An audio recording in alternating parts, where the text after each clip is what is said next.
Good morning friends. आज हम फिर से पेरेंट्स के साथ रिलेटेड रूब्रिक्स करेंगे।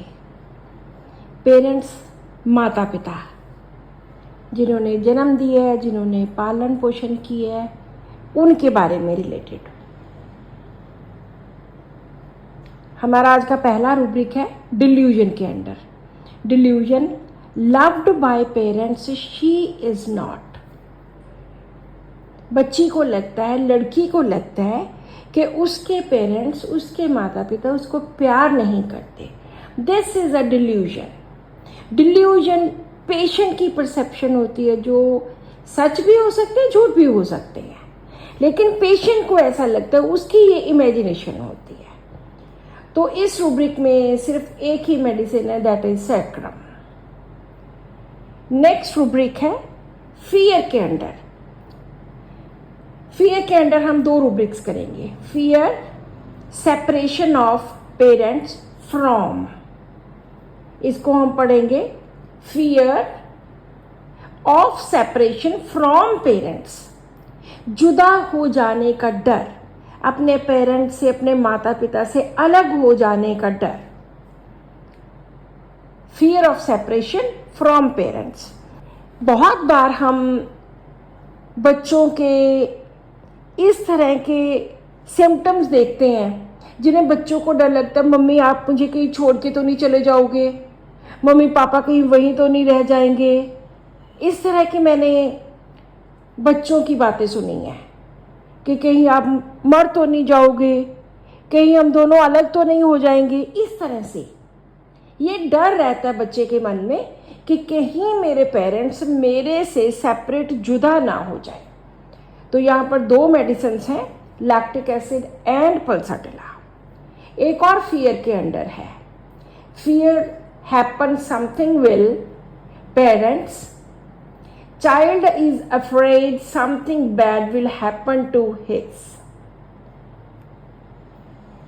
हम पढ़ेंगे कैसे। Fear something will happen to parents, child is afraid that something bad will happen to his parents, कि कुछ हो जाएगा। बच्चे के मन में ये डर है, ये भय है कि कुछ बुरा उसके माता पिता के साथ हो जाएगा।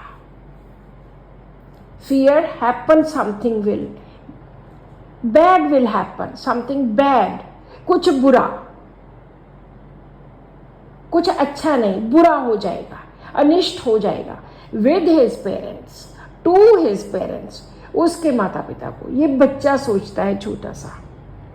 तो ये भी हम बहुत बार देखते हैं कि बच्चे के मन में ये डर रहता है, क्योंकि कई बार घर के ऐसे सर्कमस्टेंसेस होते हैं, लड़ाई झगड़े होते हैं, तो बच्चे के मन में ऐसी बातें आनी शुरू हो जाती हैं। यहाँ पर एक ही मेडिसिन है, that is phosphorus. Next rubric है forsaken feeling, beloved by his parents, wife, friends, feeling of not being। forsaken feeling, के पेशेंट को लगता है कि उसको त्याग दिया गया है, उसको छोड़ दिया गया है। ये महसूस करना, क्यों महसूस करना? क्योंकि उसको लगता है कि feeling of not being loved, उसको कोई प्यार नहीं करता, उसके पेरेंट्स उसे प्यार नहीं करते।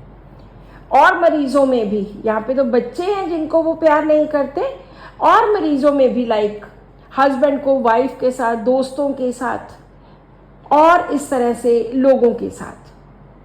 तो पेशेंट को लगता है कि इन्होंने मुझे छोड़ दिया है, they don't love me any more, ये मुझे ज़्यादा प्यार नहीं अब करते।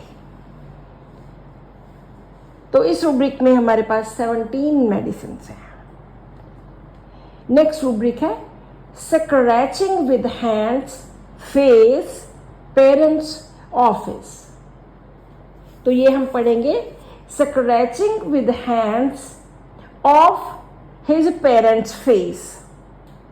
अपने पेरेंट्स का, अपने माता पिता के फेस को अपने हाथों के साथ स्क्रैच करना, खरोंचे मारना, खरोंचना, स्क्रैच करना पेरेंट्स के फेस के ऊपर।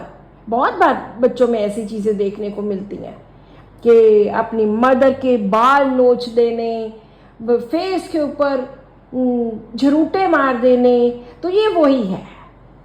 स्क्रैचिंग विद हैंड में एक ही मेडिसिन है, दैट इज क्यूप्रम। आज हम एक ड्रीम की बात भी करेंगे। Dream parents about his split up parents, के पेरेंट्स स्प्लिट हो जाएंगे, दोनों एक दूसरे से अलग हो जाएंगे। इस बात का पेशेंट को सपना आता है। Parents split up about his parents, अपने माता पिता के बारे में ये सपना कि वो दोनों जुदा हो जाएंगे, दोनों मतलब डाइवोर्स हो जाएगा, वो अलग अलग रहेंगे और पेशेंट पता नहीं किसके साथ रहेगा, इस तरह का कि पेरेंट्स उसके अलग अलग हो जाएंगे। तो यहाँ पर एक ही मेडिसिन है, दैट इज जर्मेनियम। एक और रूब्रिक है, meddlesome children disturbing parents when they are conversing. ये तो बहुत बार बच्चों में देखने को मिलता है। जब पेरेंट्स बात करते हो तब बच्चों ने बीच में हस्तक्षेप करना ही करना है, बीच में उन्होंने बोलना ही बोलना है, पेरेंट्स को डिस्टर्ब करना ही करना है, तंग करना है बीच में हस्तक्षेप करके। Disturbing parents when they are conversing, जब वो बातचीत कर रहे होते, जब कोई डिस्कशन चल रही होती है तो बच्चे उनको बीच बीच में टोक टोक के डिस्टर्ब करते हैं। तो यहाँ पर एक ही मेडिसिन है, that is hyoscyamus. So this is all in today's rubric. इसके साथ ही पेरेंट्स के साथ रिलेटेड सारे के सारे रूब्रिक्स अभी मुझे लगता है कि I have taken all these rubrics. Thank you.